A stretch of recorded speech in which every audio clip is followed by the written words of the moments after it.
Marcus never expected to inherit his grandmother's modest suburban home at the age of 35.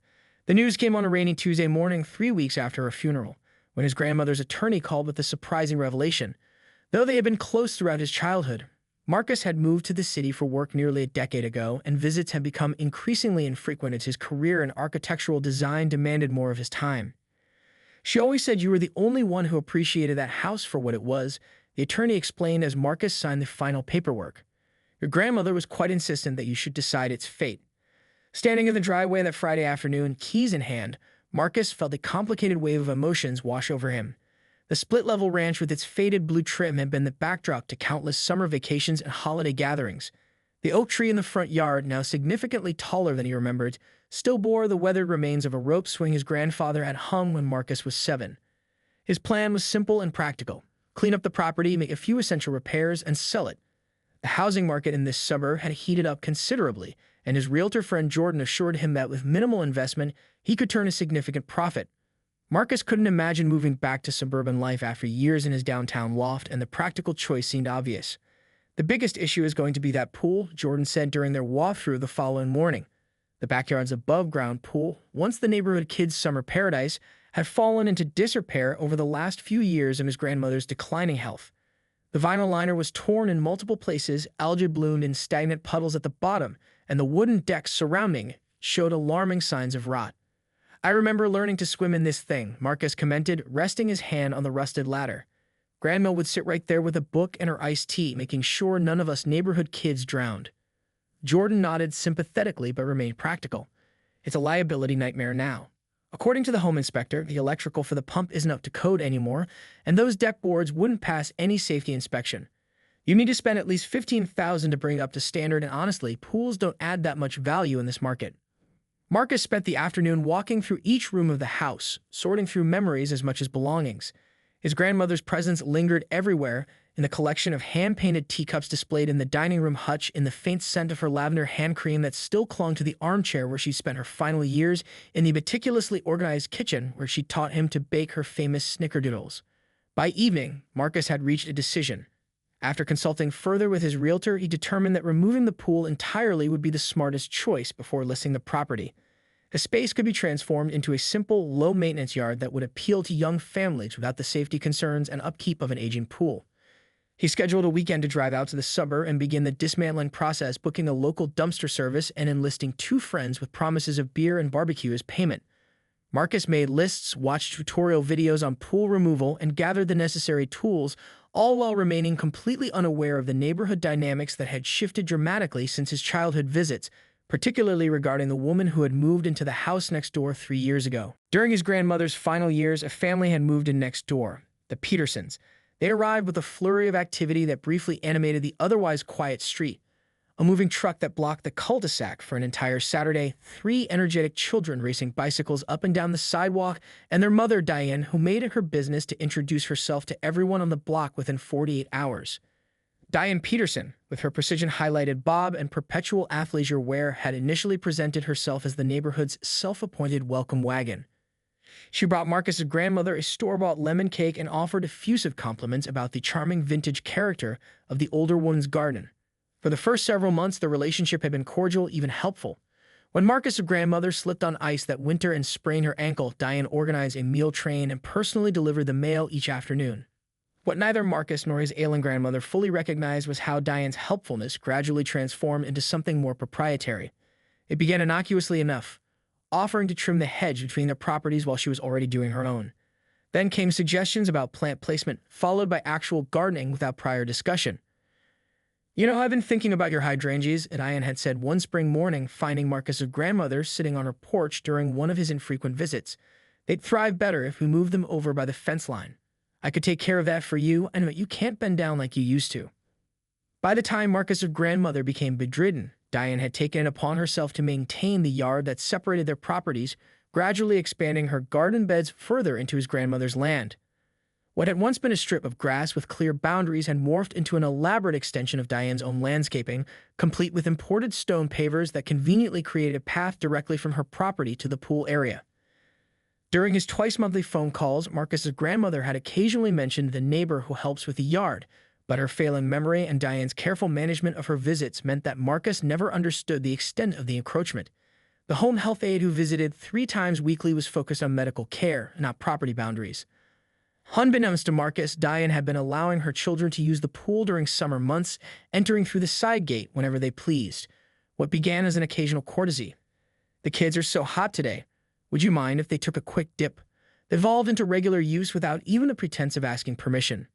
Diane had convinced herself that the unspoken arrangement was perfectly acceptable, despite never having formal permission beyond the occasional "the kids can swim if they want" comment his grandmother had made years earlier.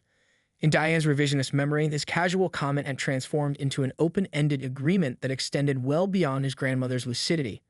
By the summer before his grandmother's passing, Diane had installed her own lounge chair beside the pool, kept pool chemicals in her own garage that she applied as needed, and had even replaced the broken pool ladder without discussion, action she logged meticulously in a notebook titled "Neighborhood Contributions" that she kept prominently displayed on her kitchen counter for visitors to notice and praise. Marcus arrived early Saturday morning with rented tools, a dumpster, and 2 friends to help with the pool demolition. The spring air carried a hint of warmth, perfect weather for the labor-intensive weekend ahead. He recruited Ryan, a college buddy who worked in construction, and Jamie, his apartment neighbor who owed him a favor after Marcus had spent 3 weekends helping him renovate his bathroom. "So this is where little Marcus learned to doggy paddle," Jamie teased, slapping him on the back as they surveyed the dilapidated pool. The once blue liner had faded to a sickly gray-green, with patches of black mold spreading across its surface like a disease. The water level had dropped to barely 6 inches of murky liquid at the deepest point. "Hard to believe we ever thought this was paradise," Marcus replied, feeling a pang of sadness at the pool's sorry state. "Grandma used to string up lights around the deck for night swimming. Called it our backyard ocean." Ryan, ever practical, was already assessing the demolition logistics. "We should start with draining whatever water's left, then dismantle the deck. The metal frame will be the toughest part. That's rusted pretty bad at the joints." They had just begun removing the deck boards, the air filling with the screech of nails being pulled from weathered wood. A shrill voice called from over the fence. "Excuse me, what do you think you're doing?" Marcus turned to find a woman in her late 40s standing at the property line, arms crossed tight against her chest. Her blonde hair was pulled back in a ponytail that seemed almost painfully tight, accentuating features sharpened by obvious displeasure. She wore expensive-looking yoga pants and a quarter-zip fleece despite the warming day, as though dressed for a country club rather than a Saturday morning at home. "Good morning," Marcus called back, trying to keep his tone pleasant. "We're removing this old pool. I'm Marcus Evans, Eleanor's grandson." The woman's eyes narrowed slightly, scanning him as though trying to reconcile this information with some internal database. "Diane Peterson," she replied without moving closer or uncrossing her arms. "I've been taking care of your grandmother's property for years." No one mentioned anything about removing the pool. Marcus set down his crowbar and walked toward the fence, wiping his hands on his jeans. "Nice to meet you, Diane. Thank you for helping my grandmother. I know the last few years were difficult for her." He gestured toward the pool. "Unfortunately, the pool's beyond repair. The inspector said it's a safety hazard, so we're taking it out before I put the house on the market." Something flashed across Diane's face, alarm quickly masked by indignation. "You can't do that," she declared, her voice rising slightly. "That pool is a neighborhood fixture. My children swim there all summer. Your grandmother would never approve of this." Marcus felt the first stirrings of unease. Ryan and Jamie had paused their work, both pretending not to listen while exchanging uncomfortable glances. "I'm sorry, but the decision's already made," Marcus explained, maintaining his polite tone despite Diane's increasingly hostile stance. "The liner's torn, the deck is rotting, and the electrical isn't up to code. It would cost thousands to fix, and honestly, it's a liability I can't risk." "A liability?" Diane's voice took on a sharper edge. "I've maintained that pool myself for the past 3 summers. My husband replaced the ladder last year. We've invested in that pool." Marcus blinked, surprised by both the information and her proprietary tone. "That was very kind of you, but the pool is on my property, and it needs to come out. I appreciate your help with my grandmother, but—" "Your grandmother and I had an arrangement," Diane interrupted, color rising in her cheeks. "My children have friends over to swim. We've scheduled a pool party for next month. You can't just show up after being absent for years and dismantle community property." The phrase "community property" struck Marcus like a physical blow. He opened his mouth to respond, but Diane had already spun on her heel, stomping back toward her house, phone already pressed to her ear as she disappeared inside. "Dude," Jamie said quietly from behind him. "I think we're about to have a situation." Less than 30 minutes later, a police cruiser pulled into the driveway, its lights off but its presence unmistakable. The neighbors across the street paused their gardening to watch the scene unfold, not even pretending to focus on their flower beds. "You've got to be kidding me," Ryan muttered, setting down a rotted deck plank. "She actually called the cops." Marcus felt a mix of disbelief and anger rising in his chest, but forced himself to take a deep breath. "Let me handle this," he said quietly. "Just keep working." The officer who emerged from the vehicle looked barely old enough to have graduated from the academy. With close-cropped dark hair and a meticulously pressed uniform, he approached with the cautious professionalism of someone still eager to make a good impression on the job. His nameplate read, Officer Daniels. More troubling was the sight of Diane trailing behind him, arms crossed triumphantly across her chest, chin tilted upward in an unmistakable pose of vindication. She had changed into what Marcus could only describe as business casual, as though she dressed specifically to appear more authoritative for this confrontation. "Good morning," Marcus called, walking toward them and wiping his hands on a rag. "Can I help you, officer?" Officer Daniels glanced uncomfortably between Marcus and Diane. "Sir, we received a call about potential property damage and trespassing at this address. The complainant states that you're destroying community property without proper authorization." He shifted his weight slightly. "Mind telling me what's going on here?" Before Marcus could answer, Diane interjected. "This man is destroying a neighborhood pool that's been used by local families for years. Eleanor, his grandmother, would never have allowed this. He doesn't even live here, just showed up today with a dumpster." The young officer raised a hand slightly. "Ma'am, please let me speak with the gentleman." He turned back to Marcus. "Sir, can you explain your connection to this property?" Marcus nodded, maintaining his composure. "Of course. My name is Marcus Evans. My grandmother, Eleanor Evans, owned this house until she passed away 3 months ago. I'm her grandson and the executor of her estate. The house was left to me in her will." He gestured toward the pool. "I'm preparing the property for sale, which includes removing this deteriorated pool that the home inspector flagged as a safety hazard." "Do you have any documentation to support that?" Officer Daniels asked, his tone professional but not accusatory. "Absolutely," Marcus replied. He turned toward the house. "All my paperwork is inside. Would you like to see it?" The officer nodded, following Marcus to the front door while Diane hovered near the driveway, her expression growing increasingly anxious. Inside, Marcus retrieved his file folder containing his identification, the deed to the house, his grandmother's will, and the executor paperwork. He also pulled up the home inspection report on his tablet, which specifically mentioned the pool as a significant liability requiring immediate attention. Officer Daniels reviewed each document carefully, nodding as he flipped through the pages. "Everything seems in order, sir," he finally said, handing the paperwork back. "You have every legal right to remove structures on your own property." He hesitated, then added, "For what it's worth, my parents had to remove a pool similar to this one last year. Insurance company wouldn't cover the house until it was gone." They walked back outside, where Diane was now pacing near the driveway. Ryan and Jamie had continued working, though they were clearly keeping an eye on the situation.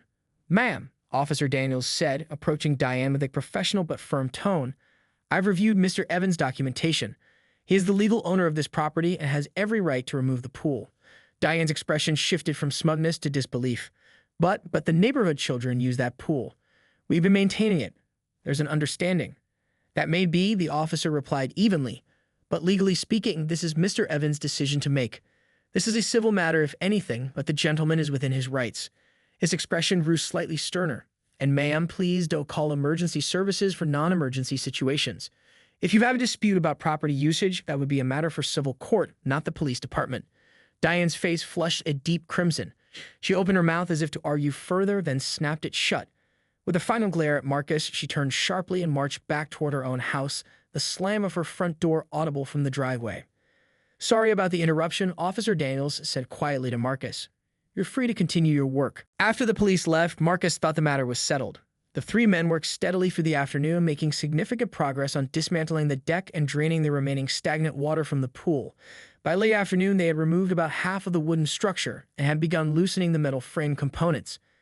"I think we're actually ahead of schedule," Ryan commented, wiping sweat from his forehead. "Tomorrow, we should be able to get the frame apart and start filling in the depression with that dirt pile the delivery guy dropped off." Marcus nodded, surveying their progress with satisfaction. "Let's wrap up for today. I promised you guys beer and burgers, and we've more than earned it." Throughout the day, however, Diane had made her displeasure known through increasingly aggressive, passive-aggressive tactics. It began with her simply standing at her kitchen window, watching them with undisguised hostility. Then came the gardening session where she aggressively trimmed plants along the property line, muttering just loud enough for them to hear phrases like disrespectful and Eleanor would be ashamed. By mid-afternoon, she had escalated to playing music at a volume that bordered on violating noise ordinances. A loop of summer-themed pop songs that seemed specifically chosen to emphasize what the neighborhood would be missing without the pool. "Someone's not handling rejection well," Jamie commented after Diane had accidentally sprayed her garden hose in their direction for the third time while supposedly watering plants that were nowhere near the fence line. Marcus had chosen to ignore these provocations, focusing instead on the task at hand. When they finally packed up their tools around 6, he felt relieved that the day's confrontations were over. That relief proved premature. After grabbing dinner at a local burger place, Marcus returned to his grandmother's house alone. Ryan and Jamie had headed back to the city, promising to return early the next morning to finish the job. He planned to spend the night in the house to get an early start and to ensure the property remained secure. When he pulled into the driveway around 9 that evening, Marcus immediately sensed something was wrong. The worksite didn't look the way they had left it. Moving closer with his phone flashlight, he discovered their carefully stacked pile of disassembled deck boards had been scattered across the yard. Worse, someone had dragged the garden hose over to the partially dismantled pool and turned it on full blast. Water was now pooling in the depression where they had drained it hours earlier, creating a dangerous mix of stagnant water, exposed metal framework, and unstable ground. "What the hell?" Marcus muttered, quickly turning off the hose. The Sabotage would set their work back hours, not to mention create a safety hazard. A movement caught his eye, a shadow moving near his grandmother's gardening shed. Marcus swung his flashlight toward it, but whoever it was had already disappeared behind the neighboring fence. Marcus's first instinct was to confront Diane directly, but he paused, remembering his earlier interaction with her. Instead, he pulled out his phone and opened the security app he'd installed after his grandmother's passing. The single camera mounted under the back porch eave had been his attempt at providing minimal security for the vacant property. Scrolling back through the footage, Marcus found what he was looking for. The camera had captured clear video of Diane and her teenage son entering his yard through the side gate at 2:13 a.m. the previous night. The footage showed them deliberately loosening components they had secured that day, removing tools from the work area, and Diane instructing her son on where to place the hose for maximum damage. The evidence was unmistakable, and it changed everything. This wasn't just a disagreement between neighbors anymore. This was criminal trespass and intentional property damage. First thing Sunday morning, Marcus downloaded the security footage to his tablet and drove directly to the police station. The same officer from the previous day, Officer Daniels, was just coming on shift when Marcus arrived. "Mr. Evans," he said, recognition crossing his face. "Is there another issue with the pool demolition?" Marcus nodded grimly. "I'm afraid it's escalated, officer. I have video evidence of my neighbor trespassing on my property and deliberately damaging my work site." He slid his tablet across the counter. This was captured at 2:13 a.m. yesterday morning. Officer Daniels watched the footage with growing concern, his professional demeanor barely masking his surprise as he watched Diane clearly directing her teenage son to sabotage the worksite. The video quality was excellent. Marcus had invested in a high-resolution security camera after a break-in in his city apartment the previous year. "This is criminal trespass and property damage," Officer Daniels explained after watching the footage twice. "The evidence is quite clear." He looked up at Marcus. "Do you want to press charges?" Marcus hesitated, running a hand through his hair. Despite his anger, the thought of escalating to formal charges gave him pause. "What would that process look like?" he asked. "We take a formal statement from you, file charges for criminal trespass and property damage. Mrs. Peterson would likely be arrested, possibly her son as well, though as a minor he might be handled differently." Officer Daniels studied Marcus's expression. "You seem reluctant." "I just wanted to sell my grandmother's house without drama," Marcus admitted. "Getting entangled in a court case would drag this out for months." The officer nodded understandingly. "There's another option. I could speak with Mrs. Peterson officially, show her we have evidence of her actions, and issue a formal warning.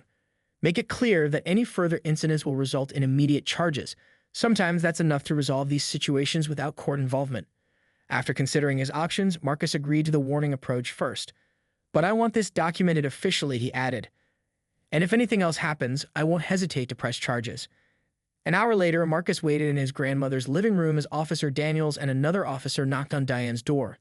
Through the window, he could see her expression shift from irritation to shock as Officer Daniels held up his tablet, presumably showing her the footage. The conversation on her doorstep lasted nearly 20 minutes, with Diane's body language changing from defensive to deflated as the reality of her situation became clear. When the officers returned to update him, Officer Daniels looked satisfied. "She was quite shocked we had video evidence.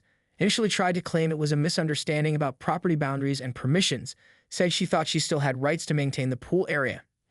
And, Marcus prompted, when he pointed out that entering someone's property at 2 a.m. to deliberately cause damage doesn't align with that explanation, she became much more cooperative. He handed Marcus his card with the case number written on the back. We've issued her a formal warning for trespassing and property damage. It's been documented in our system, and she's been informed that any further incidents will result in immediate arrest. What about my missing tools? Marcus asked. She claims she doesn't have them, but her son might have moved some things without her knowledge.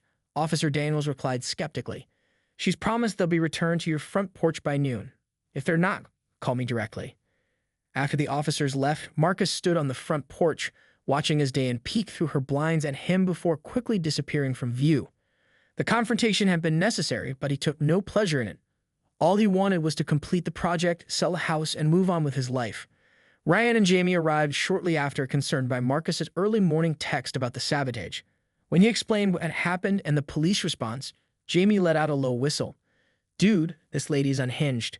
Maybe we should set up more cameras before we leave tonight. Marcus nodded in agreement. Already ordered 2 more from the hardware store. They'll be here this afternoon. He glanced toward Diane's house, where the blinds remained firmly shut. Let's get back to work, but keep your eyes open.